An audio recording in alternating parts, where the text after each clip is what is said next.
네, 하나님 말씀 보도록 하겠습니다. 요한복음 9장 1절부터 12절까지의 말씀입니다. 요한복음 9장 1절부터 12절까지의 말씀. 저와 여러분이 한 절씩 교독하고 마지막 절은 합독하도록 하겠습니다. 교독합니다. 예수께서 길을 가실 때에 날 때부터 맹인된 사람을 보신지라. 제자들이 물어 이르되 랍비여 이 사람이 맹인으로 난 것이 누구의 죄로 인함이니까 자기니까 그의 부모니까. 예수께서 대답하시되 이 사람이나 그 부모의 죄로 인한 것이 아니라 그에게서 하나님이 하시는 일을 나타내고자 하심이라. 때가 아직 낮음에 나를 보내신 이 일의 일을 우리가 하여야 하리라. 밤이 오리니 그때는 아무도 일할 수 없느니라. 내가 세상에 있는 동안에는 세상의 빛이로라. 이 말씀을 하시고 땅에 침을 뱉어 진흙을 이겨 그의 눈에 바르시고 이르시되 실로암 못에 가서 씻으라 하시니 실로암은 번역하면 보냄을 받았다는 뜻이라. 이에 가서 씻고 밝은 눈으로 왔더라. 이웃 사람들에게 전에 그가 거린인 것을 보았던 사람들이 이르되 이는 앉아서 구걸하던 자가 아니냐. 어떤 사람은 그 사람이라 하며 어떤 사람은 아니라 그와 비슷하다 하거늘 자기 말은 내가 그라 하니. 그들이 묻되 그러면 내 눈이 어떻게 떠졌느냐. 대답하되 예수라 하는 그 사람이 진흙을 이겨 내 눈에 바르고 나더러 실로암에 가서 씻으라 하기에 가서 씻었더니 보게 되었노라. 그들이 이르되 그가 어디 있느냐. 이르되 알지 못하노라 하니라. 아멘. 우리 주변에 있는 분들에게 이렇게 한번 인사드리도록 하겠습니다. 당신 얼굴을 볼 때마다 새로운 기쁨이 있습니다. 네, 진짜 그러신가요? 여러분, 우리 서로 얼굴을 볼 때마다 새롭게 있는 기쁨이 항상 있어야 된다고 생각합니다. 제가 너무나 감사한 거는 우리 빛과소금교회는 뛰어난 미모와 뛰어난 그 외모는 없지만 봐도 질리지 않는 외모가 있는 줄로 믿습니다. 네, 다시 한번 주변에 있는 분들에게 인사하겠습니다. 봐도 질리지 않는 얼굴입니다. 네, 그런 은혜 가운데 우리 새로운 은혜가 항상 임하는 빛과소금교회가 되기를 주님의 이름으로 축원합니다. 네, 오늘은 요한복음 9장 1절부터 12절까지의 말씀을 가지고 실로암으로 가는 자라는 제목으로 하나님 말씀 증거하도록 하겠습니다. 요한복음에는 우리 계속 배우고 있듯이 7가지의 기적이 나옵니다. 그러니까 요한이 예수의 제자로 가장 오랜 시간을 살았잖아요. 생존한 시간이 가장 길었고 또 요한이 그냥 비교적 예측하기로 우리가 가장 어린 제자였다라고 우리는 보통 예측을 합니다. 그러나 요한의 눈에 예수님의 많은 기적이 있었지만 그 기적 속에 요한은 가장 오랫동안 이 땅에 남아 있으면서 마태, 마가, 누가를 다 읽었고 그 아는 가운데 그가 요한복음을 기록할 때 이 요한복음이 가지고 있는 특수성을 분명히 나타내고 싶었던 게 있는 것 같아요. 물론 그것은 요한만의 의도가 아니라 성령께서 그의 마음에 그런 은혜와 감동을 주신 겁니다. 그래서 이 요한이 그것을 기록하면서 내가 본 것과 내가 보고 들은 것을 반드시 증거해야겠다라는 생각을 가졌는데 그 증거하는 기준을 하나님이 주셨다는 거예요. 그게 뭐냐면 이 7가지의 기적을 기록함으로 인하여 또 그 해설을 기록함으로 인하여 이것을 읽는 모든 자가 예수가 하나님의 아들이신 줄을 알게 하기 위해서 그 목적을 가지고 이 요한복음을 써내려갔습니다. 그래서 제가 이제 일전에 소개한 적이 있는 것 같은데 제가 예전에 섬겼던 교회 한 권사님이 좀 돈이 많은 분이셨어요. 근데 이분이 나이가 들어서 이제 요양원에 계시면서 제가 대학생 때니까 요양원에 계셨으니까 굉장히 좀 이렇게 뭐라 하죠? 선구적인 거였죠. 지금은 요양원이 보편적이지만 그때 그러지 않았거든요.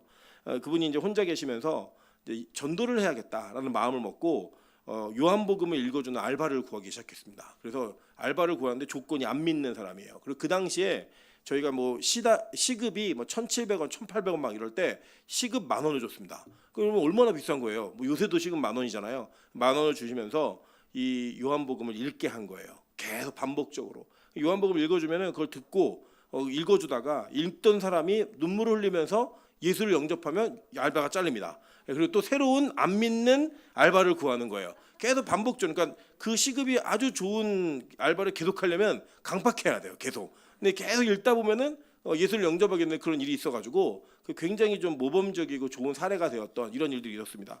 저는 우리 빛과소금교회 권사님들도 나이 드실 때 좀 돈이 많게 늙으셔가지고 이런 전도를 좀 하시면 좋겠다라는 그런 기대감을 좀 갖습니다. 어쨌든 그 요한복음 자체가 가지고 있는 목적, 다른 성경도 다 마찬가지지만 이 성경을 통해 예수를 영접하게 만들기 위한 목적으로 이것을 기록한 거예요. 그래서 이것은 분명한 의도와 또 과정이 있습니다. 왜냐하면 예수의 제자들은 예수가 그리스도라고 하는 것, 그러니까 예수는 이름이고 그리스도는 직분이에요. 그러니까 예수 그리스도라고 하는 것을 믿기 위한 분명한 증거가 뭐였냐면 구약 성경이었습니다. 그러니까 구약 성경에 예언되어진 메시아가 바로 이 예수라는 사람이구나라는 걸 인정한 거예요. 그래서 여러분 히브리어로 메시아가 헬라어로는 그리스도고 이 그리스도가 한문으로는 기독입니다. 우리가 기독교라고 얘기하는 그 내용은 기독이라는 단어가 우리가 메시아를 믿고 있는 사람들인 거예요. 그래서 이 메시아가 예수임을 증거하는 내용들로 이것을 채우고 있다는 겁니다. 그래서 선택한 7가지의 표적이 뭐였냐? 첫째는 가나 혼인 잔치에 포도주를 물로 바꾸는 사건이었습니다. 두 번째 뭐예요? 왕의 신하의 아들을 고치시는 표적이었고, 세 번째 표적이 뭐였어요? 38년 된 병자가 베데스다 연못의 옆에서 예수님께 치료받는 장면이었습니다. 네 번째가 뭐였죠? 오병이어의 표적. 그죠? 다섯 번째 표적이 뭐였어요?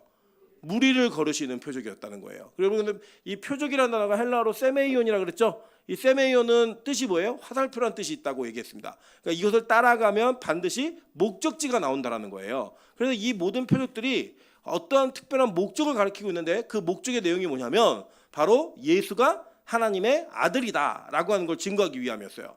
오늘 그 6번째 표적인 날 때부터 소경된 자를 고치시는 사건을 함께 살펴보시면서 왜 도대체 하나님께서는 예수 그리스도를 통하여 이 계획을 하셨으며 이 병자, 이 날 때부터 맹인된 자가 어떻게 고침을 받게 되었고 그 목적이 무엇이었는가를 통해 우리가 다시 한번 예수를 바라보게 만드는 귀한 은혜가 있기를 주님의 이름으로 축원합니다. 자, 이 만남은 예정된 만남이었다라고 얘기합니다. 왜냐하면 여기 보시면 1절에 예수께서 길을 가실 때 날 때부터 맹인된 사람을 보신지라라고 얘기했어요. 그러니까 하나님이 우연이라는 건 없습니다. 우리 인생에 하나님이 우리의 인생을 주관해 가실 때는 우연이라는 사건은 아무것도 없습니다. 그러니까 여러분 이게 뭐 너무 멀리 가는 걸 수도 있지만 이 과학을 신봉하는 사람들이 전 우주의 시작을 다 뭐로 표현하는 줄 아십니까? 우연이에요.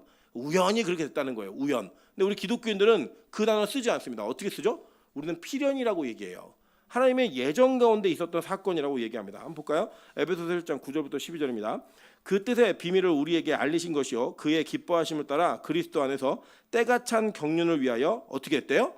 예정하신 것이니 하늘에 있는 것이나 땅에 있는 것이 다 그리스도 안에서 통일되게 하려 하심이라. 모든 일을 그의 뜻의 결정대로 일하시는 이의 계획을 따라 우리가 예정을 입어 그 안에서 기업이 되었으니 이는 우리가 그리스도 안에서 전부터 바라던 그의 영광의 찬송이 되게 하려 하심이라.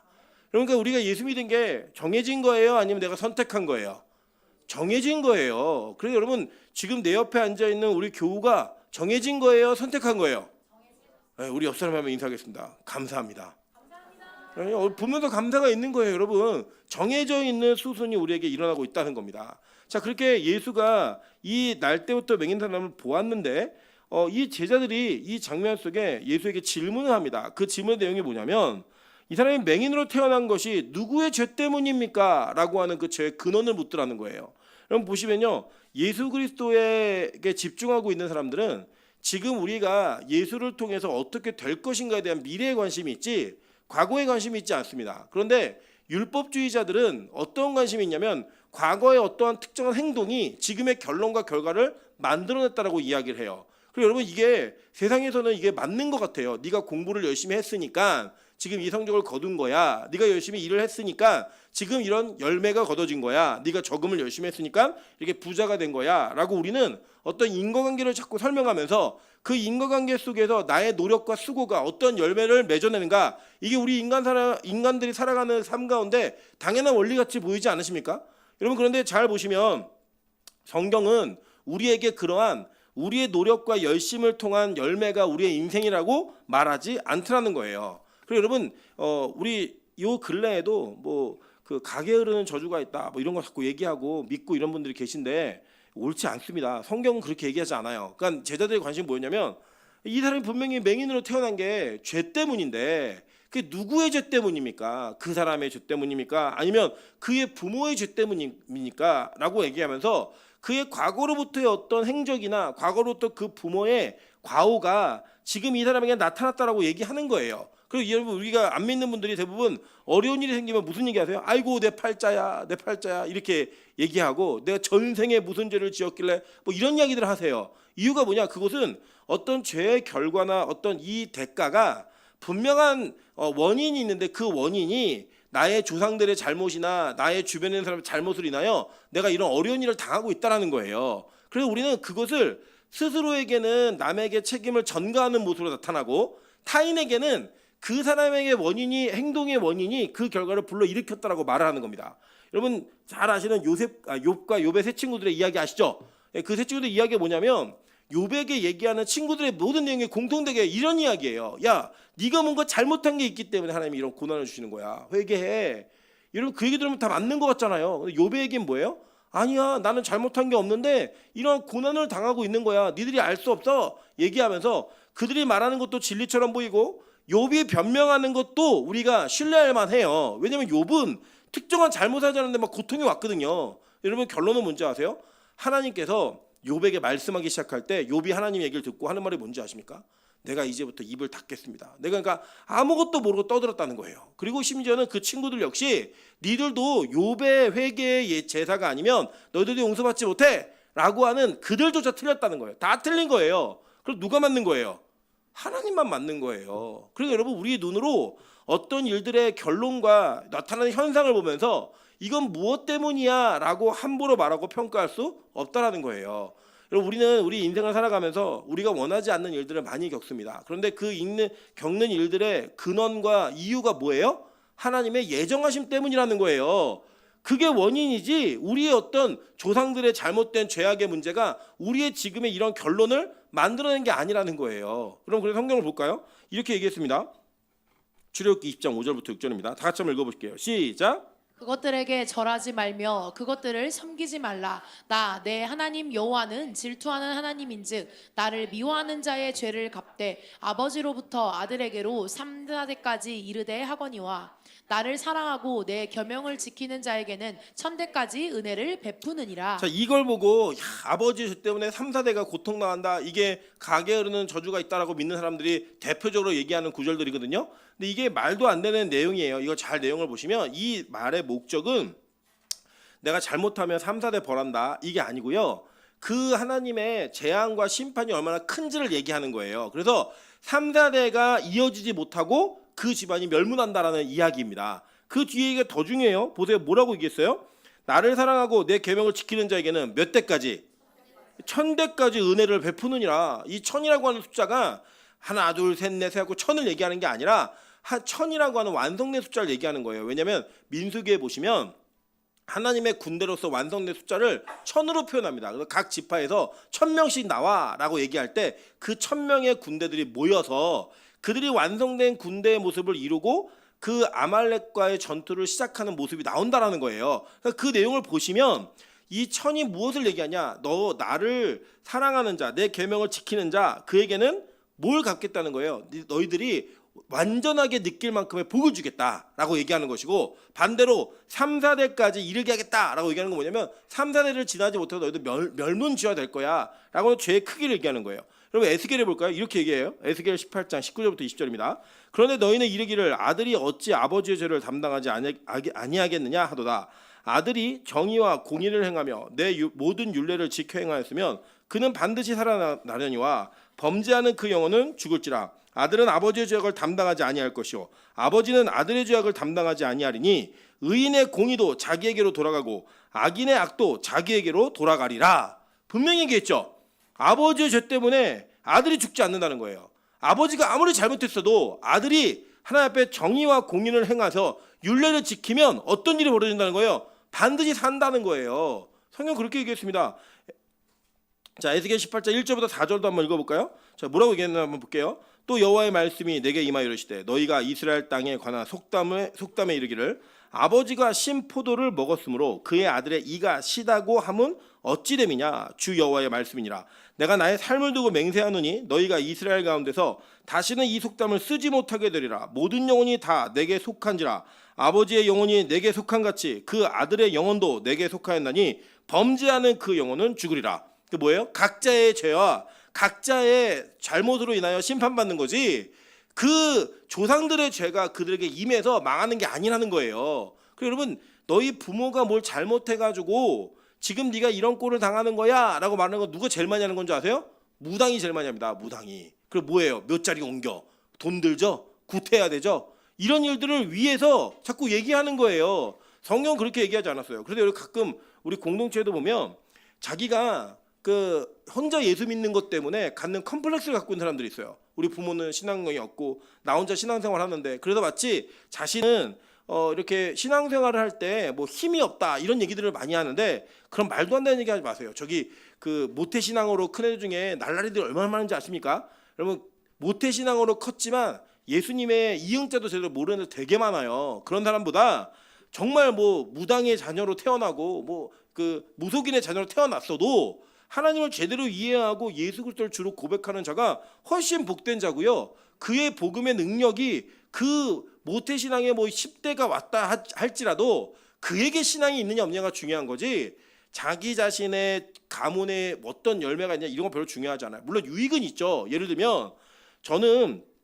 목회자의 집안에서 자랐지 않습니까? 그러다 보니까 목회적인 마인드를 그냥 배우는 스스로 배우게 되는 그런 분위기가 있었죠. 그런 것들은 장점이 될 수 있어요. 그러나 그거와 상관없이 하나님께서는 저와 두 사람 간의 관계가 하나님과 저와의 관계 속에서 하나님의 일들이 이루어지는 것이지 저희 부모가 헌신했다고 저에게 뭐 하나님의 특별한 은혜가 더 오고 이런 거 아니라는 거예요. 성경 그렇게 얘기하지 않았어요. 죄도 마찬가지고요. 여러분 그것을 꼭 기억하시면서 우리가 바라보는 현실 속에 어떠한 문제를 자꾸 이렇게 조상들의 죄로 돌리고 막 이렇게 하는 거 옳지 않아요. 성경이 지지하지도 않고 신학적으로 맞지도 않습니다. 예수님이 오늘 뭐라고 얘기하셨어요? 야 쓸데없는 얘기하지 마. 그냥 하나님이 그에게 하시는 일을 나타내고자 하심으로 그에게 이 날 때부터 맹인된 것이 있었던 거야.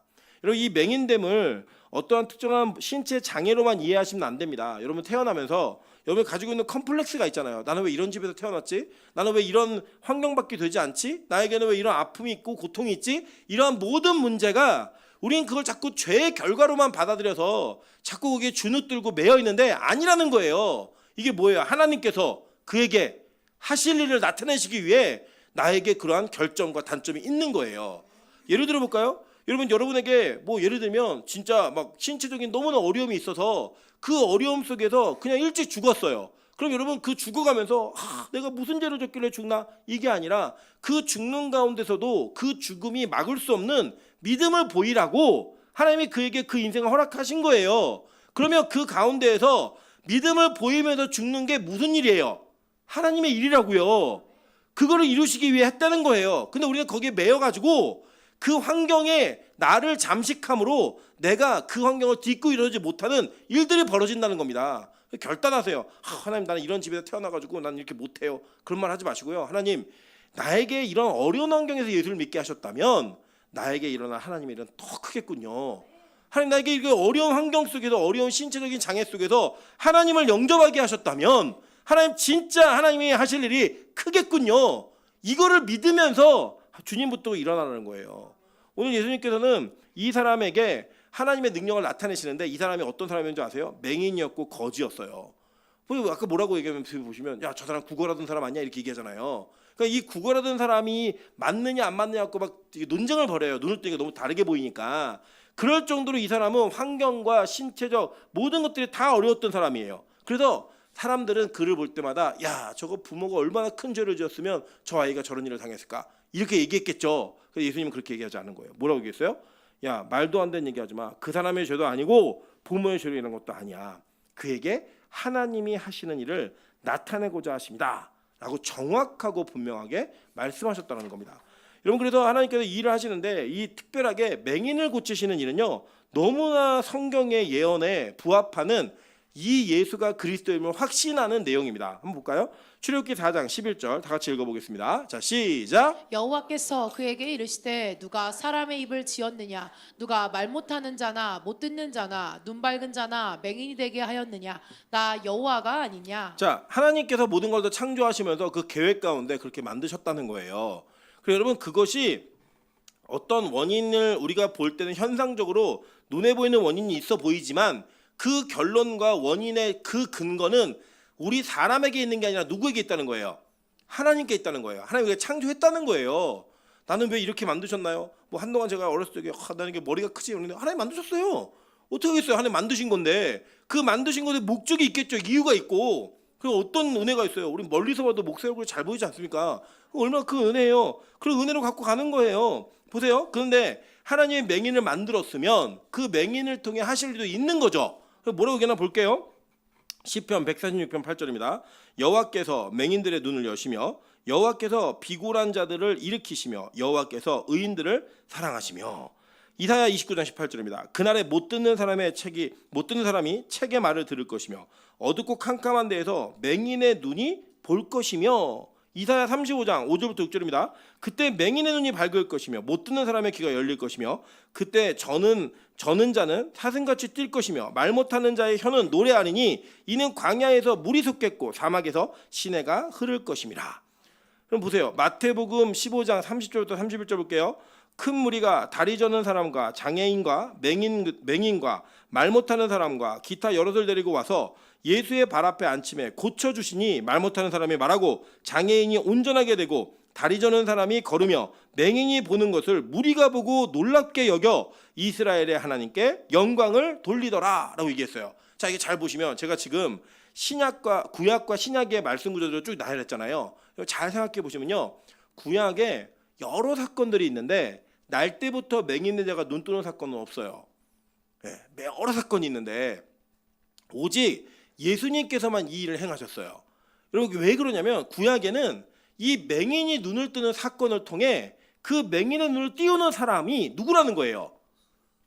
그리스도라는 거예요. 보낼 메시아라는 거예요. 그게 누누이 예언되어진 겁니다. 그리고 그 예수님께서 예수님 시대에 그 땅에 오셔서 맹인들의 눈을 띄우시면서 이 사람이 바로 이 하나님께서 보낸 자구나, 보내심을 받은 자구나 라는 것을 알 수 있는 사인으로 맹인의 눈을 띄우는 사역을 두셨다라는 거예요. 그러니까 이것은 예수님이 능력이 있네 라고 하는 그 개념을 조금은 넘어선 개념이에요. 어떤 특정한 시그널이 있는 거예요. 이 사람이 이 일을 행하는 걸 보니 이 사람은 메시아가 맞아, 이걸 얘기하는 겁니다. 그래서 이 복음서에서는 예수님께서 맹인들의 눈을 띄우시는 사건을 굉장히 길게 다루고 있는 거예요. 오늘도 보시면 이 본문 9장에 있는 이야기가 상당히 깁니다. 제가 이제 욕심껏 요한복음 이 9장을 여러 번 나누어서 할까 하다가 어차피 요한복음 한 번 더 해야 되기 때문에 한 번에 끝내겠다는 각오로 좀 가고 있지만 이 이야기는 상당히 길어요. 왜 길게 얘기하느냐? 이것 봐. 너희들 구약에 맹인이 눈 뜨는 거 봤어? 못 봤잖아. 근데 맹인이 눈을 뜨게 하는 일이 벌어지면 그분이 오시는 사건이라고 얘기한 거 이건 알지? 근데 지금 예수가 그 일을 하고 있는 거야. 이걸 보여주고 있는 거예요. 근데 눈을 띄우시는 방법이 좀 특이했어요. 예수님은 병을 고치실 때 여러 가지 방법으로 고치세요. 안수하기도 하셨고 말씀으로만도 고치기도 하셨어요. 그래서 실제로 예수님은 말씀만 해도 고칠 수 있는 분이었다고요. 근데 예수님이 이 맹인된 자의 눈을 어떻게 고치셨냐면, 자 보세요. 성경 진술을 보면 16절 보세요. 이 말씀을 하시고, 이 말씀 저희 나중에 볼게요. 어떤 말씀이었는지. 땅에 뭘 뱉었어요? 침을 뱉어, 그죠? 진흙을 이겨 그의 눈에 어떻게 해요? 바르시고 이르시되 실로암 못에 가서 씻으라 하시니, 실로암은 번역하면 보냄을 받았다는 뜻이라. 이에 가서 씻고 밝은 눈으로 왔더라 라고 얘기했어요. 자, 예수님이 야 이제 눈 떠 라고 얘기하면 뜰 수 있어요, 없어요? 있는 분이잖아요. 예수님은 실제로 그렇게 일하신 것도 있고, 또 두 번 기도해서 눈 뜨는 것도 있고, 여러 맹인들을 고치실 때 맨날 침 뱉고 진흙이 이겨갖고만 하신 건 아니잖아요. 그런데 예수님께서 이렇게 하신 일이 특별한 목적이 있다는 거예요. 먼저는 아까 얘기하신 것처럼 하나님이 우리를 뭘로 만드셨죠? 흙으로 만드셨잖아요. 그러니까 흙으로 무언가 완전하게 기능을 잃어버린 것들을 새롭게 창조하는 분이라는 걸 보여주고 싶었던 거예요. 그게 뭐랑 관련돼 있으니까? 내가 하나님이다 라고 하는 선언과 관련돼 있기 때문에. 두 번째는 이 사람을 위해서도 너무 중요했습니다. 여러분 한번 생각해 보실까요?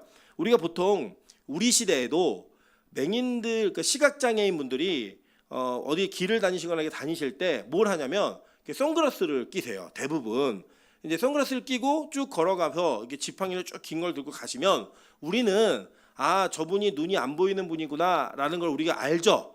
그게 티가 난단 말이에요, 분명하게. 근데 그렇게 안 하면 잘 모를 수도 있어요. 예를 들면 우리 명수 형제가 우리 공동체 안에 있지만, 우리 명수 형제는 교회 올 때 뭐 선글라스 끼고 오고 뭐 이러진 않아요. 그런데 우리 그런 데다가 걸음을 걷는 거나 뭐 가끔 뛰어요. 막 저 지나가면 하늘문 계단 뛰는데 저보다 더 빨라요. 그거 보면서 진짜 이게 그 보행에 모든 시각장애인 저러지 않아요. 제가 알기로는 우리 명수 형제는 시각장애인들 중에는 보행의 신이라고 불리우는 사람이에요. 혼자 막 대전까지 갔다 오고 막 물건 팔아 다니고 막 그러거든요. 그 가능한 게 뭐냐면 그러니까 옛날에 좀 보였대요. 이렇게 뭔가 물체가 멀리 있는 거는. 그래서 그때 노력한 것이 지금은 용기 있게 다닐 수 있는 그런 모습이 있어요. 근데 어쨌든 뭔가 선글라스를 끼고 우리가 보통 아는 맹인의 모습은 선글라스를 끼고 지팡이를 뽑아 들으면 아 저분은 눈이 안 보이는 분이구나 이걸 아는 거예요. 자 근데 지금 예수님께서 구걸하고 있던 맹인에게 야 너 일로 와봐 그러더니 침을 뱉어가지고 진흙을 이겨서 그의 눈에 바르시고 그 실로암까지 걸어가라고 하신 거예요. 근데 여러분 이 예루살렘 성하고 이제 제가 지도를 실려다가 지도를 못 찾아갖고 못 실었는데 예루살렘 성 안에 성전이 있고 그 성전 밖에 구걸하는 문이 있었어요. 그리고 구걸하는 사람들이 많이 우리도 보면은 막 관광지나 이런 데 가면 막 그 구걸하시는 분들 계신 그 구역이 있잖아요. 그런 데가 있었다고요. 거기서부터 실로암까지는 상당히 먼 거리예요. 그런데 이 사람이 진흙을 눈에 바르고 걷는 거예요. 여러분 그러면 사람들이 쳐다보겠어요? 안 쳐다보겠어요? 쳐다보죠. 그런데 보세요. 맹인이 시각장애인이 선글라스를 끼는 이유는 자기의 장애를 드러내고 싶지 않아서 끼는 거지만 거기에 흙을 바르고 간다고 한번 생각해 보세요. 예, 흙을 바르고 우리 생각하면 밀가루 2덩이를 바르고 누가 막 걸어 다니는 거예요. 그럼 우리가 이상하게 쳐다보겠어요? 안 쳐다보겠어요? 쳐다보겠죠. 그의 가장 부끄러움과 감추고 싶었던 그 약점을 예수님은 더 부각시키셨어요. 보라고, 더 집중하라고. 이유가 뭐예요? 그걸 씻어내면 어떤 일이 벌어지니까? 눈이 밝아질 거니까, 고쳐질 거니까. 그래서 예수님은 우리의 단점을 가리시는 분이 아니라 예수님은 우리의 단점을 폭로하시는 분이에요. 그걸 더 드러내시는 분이라고요. 이유가 뭐예요? 고쳐줄 거니까, 바꿔낼 거니까. 그래서 여러분 기독교는 누군가의 죄를 폭로하고 누군가의 죄가 드러나기를 소망하는 종교입니다. 이유가 뭐예요? 그 문제로 인하여 그 죄의 문제 해결하라고. 그런데 우리는 그 문제가 드러나는 것도 싫고 드러내는 것을 통해 그가 나을 것을 기대하는 것이 아니라 그를 흉보는 것을 기대하더라는 거예요. 너 잘난 척하더니 그럴 줄 알았다. 너 그거 보니까 내가 그 약점 있는 거 더 드러나 보니까 아이고 꼴불견이네. 우리는 그렇게 얘기하는 죄성이 우리 안에 있다는 거예요. 근데 성경은 우리의 죄를 또 예수 그리스도는 우리의 약점을 더 부각시켜서 많은 이들이 집중하게 만드는 이유가 있어요. 왜요? 반드시 고치시겠다는 거예요.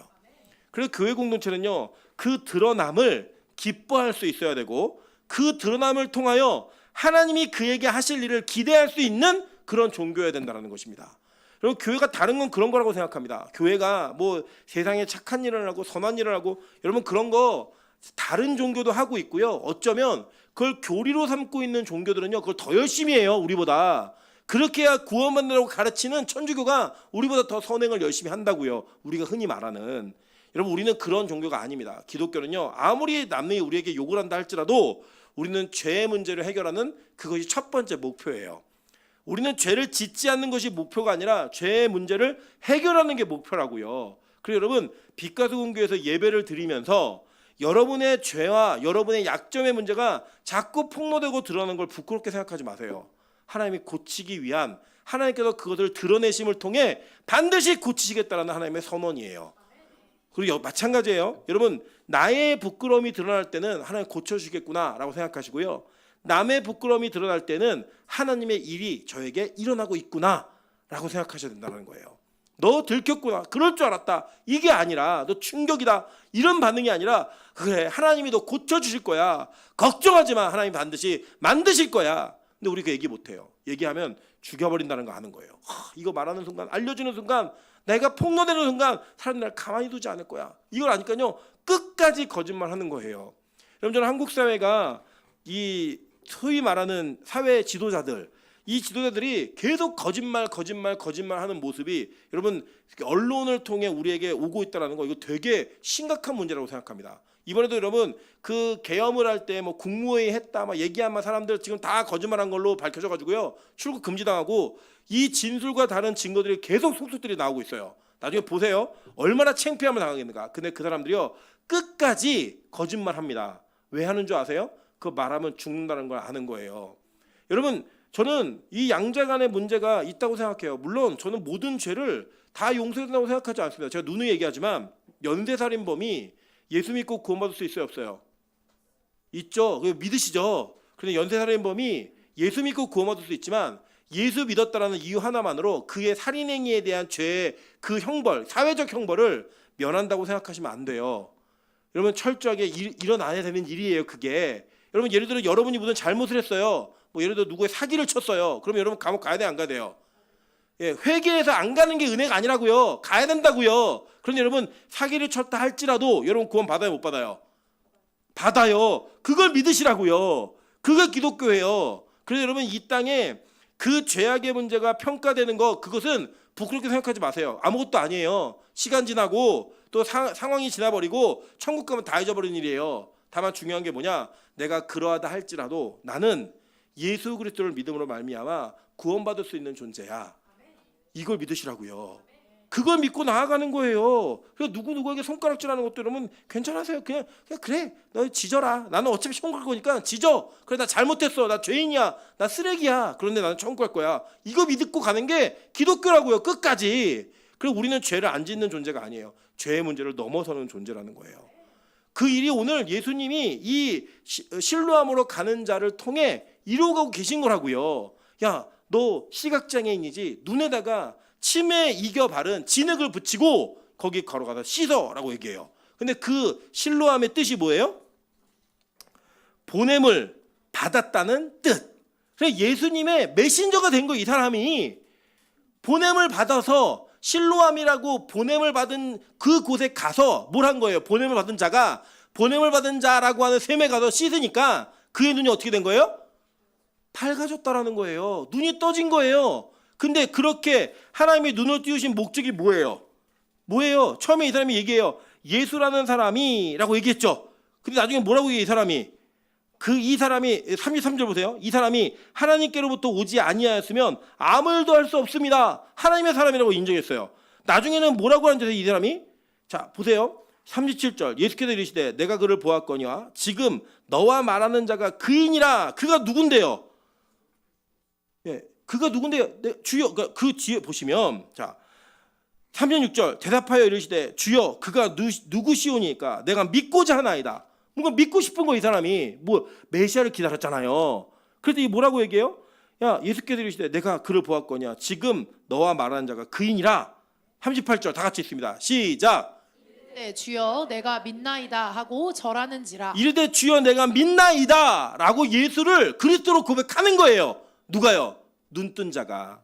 그 눈뜬 자가 와, 맹인이 눈을 떴네 라고 하는 게 목적이 아니에요. 여러분 뒤에도 보시면 아시겠지만 이 바리새인들이 대제사장들이 뭐라고 공격하는지 아세요? 야, 너 안식일인데 너 눈 떴어? 뭐 말도 안 되는 거 공격을 해요. 눈 뜬 게 놀라운 게 아니라. 그런데 이 눈뜬 자는 눈을 뜬 것 자체가 목적이 아니라 그 눈을 뜸으로 말미암아 뭘 보는 거예요? 예수가 메시아라고 하는 사실을 깨닫는 거예요. 그러면 누가 눈먼 자예요? 누가 정말 맹인이냐고 묻는 거예요. 오늘 예수님이.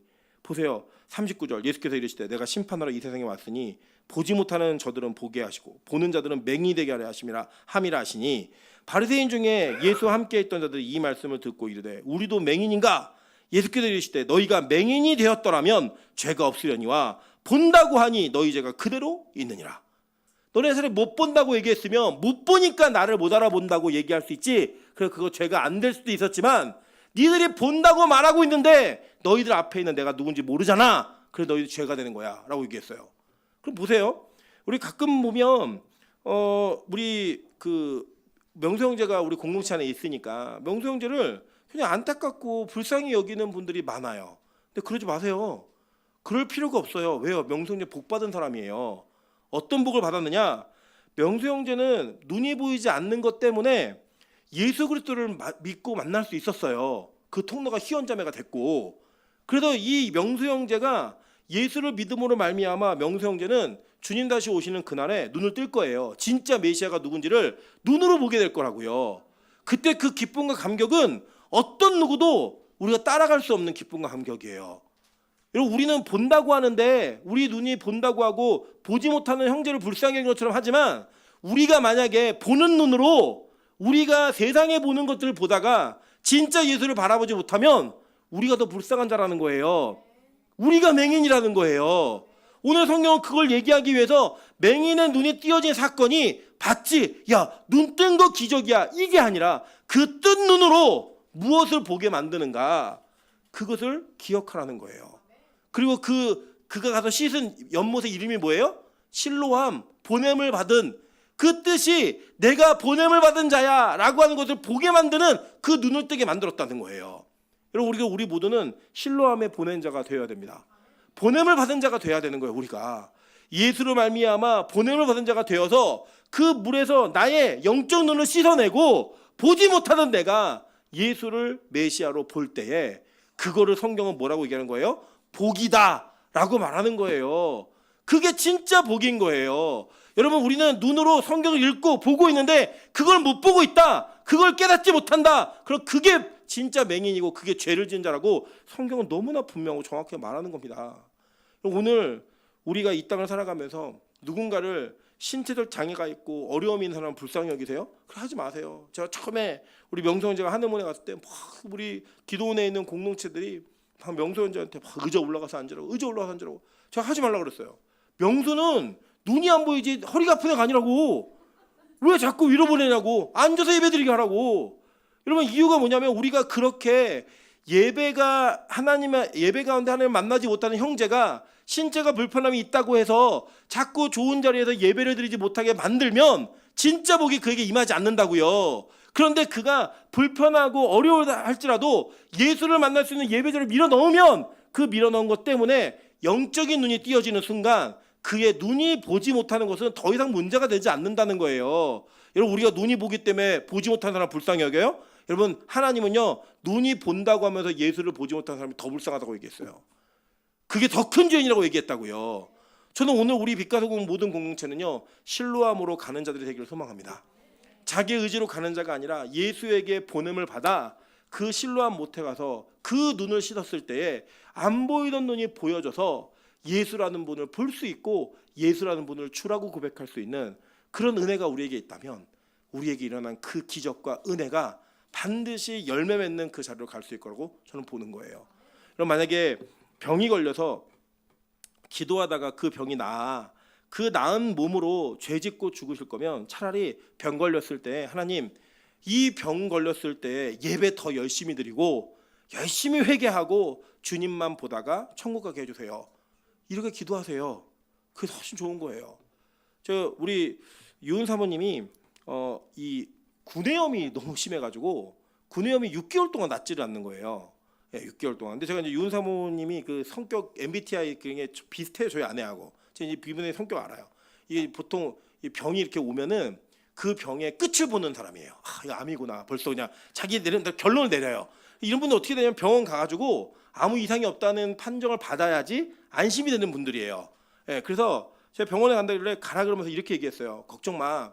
영빨 받아야 낫는 병이야. 그 아무 일 없을 거야. 갔는데 아무 일 없대요.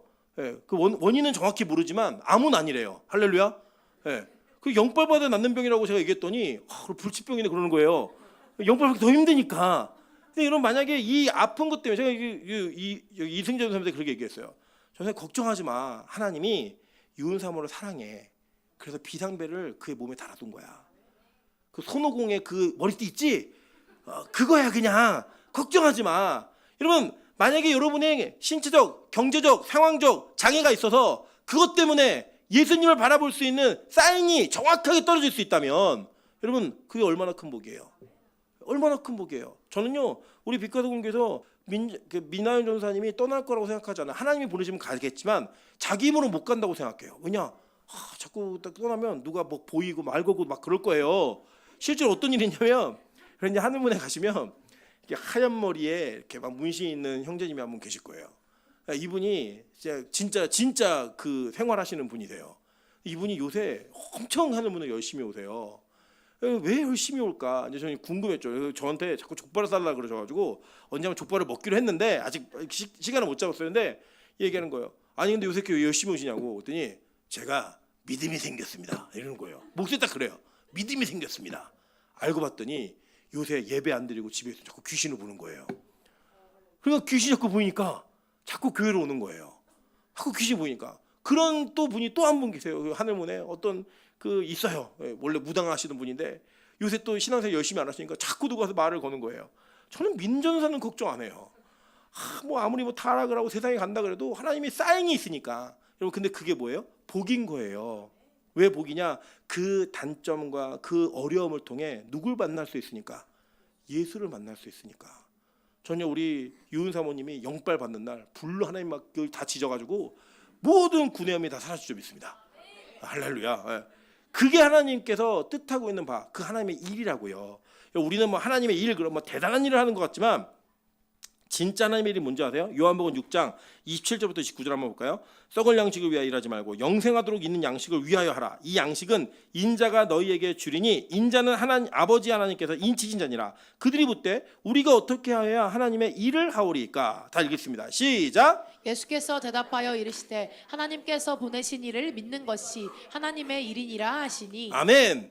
자, 우리 빛가도공교회를 여러분 이렇게 비판하지 마세요. 우리 교회는 예배만 드리고 아무 일도 안 해 라고 말하지 마세요. 왜요? 성경에 뭐라고 얘기했어요? 하나님을 보내신 일을 믿는 것이 하나님의 일이에요. 여러분 이 예배가 예수를 증거하고 예수를 믿는 이 예배가 뭐예요? 하나님의 가장 귀한 일이라고요. 여러분 우리는 지금 그 일을 하고 있는 거예요. 그래서 실로암의 보냄을 받은 자, 실로암으로 보냄을 받은 자, 실로암으로 가는 그 사람들이 함께 모여 예수를 보는 것 그 자체가 하나님의 일이라고요. 그 우리는 어떤 교회보다 일을 많이 하는 교회예요. 할렐루야. 네, 그런 일들이 계속 이루어지는 진짜 빛과 소금 교회가 되어서 하나님이 우리를 고치시고 그 고치신 은혜로 말미암아 우리의 눈이 예수를 정확히 볼 수 있는 빛과 소금 교회 성도님도 되시기를 주님의 이름으로 축원합니다. 같이 한번 찬양으로 기도하며 나아가도록 하겠습니다. 네, 이 찬양의 가사에 후렴구만 해요. 왜냐하면 앞에를 제가 모르는데 이 찬양의 가사가 이제 택한 너희를 고쳐주리라 고쳐주리라. 내 눈물 보았고 내 기도 들었으니 연약한 것 고치리라. 생명 주리라. 일으켜 주리라. 내가 너를 고쳐주리라. 여러분 이 찬양의 가사가 오늘 이 본문의 말씀을 다 담고 있습니다. 여러분 예수님 우리를 고치신 이유는 뭐예요? 생명 주기 위해서, 그 예수를 보게 만들기 위해서 일을 하시겠다라는 거예요. 이 예배가 그런 예배 되길 소망합니다. 일으켜주는 그 예배가 되어서 여러분 세상에 밝고 세상에 눈뜬 자가 아니라 예수의 눈뜬 자가 됨으로 말미암아 예수를 주로 영접할 수 있는 저와 여러분 되시는 그 믿음이 생기기를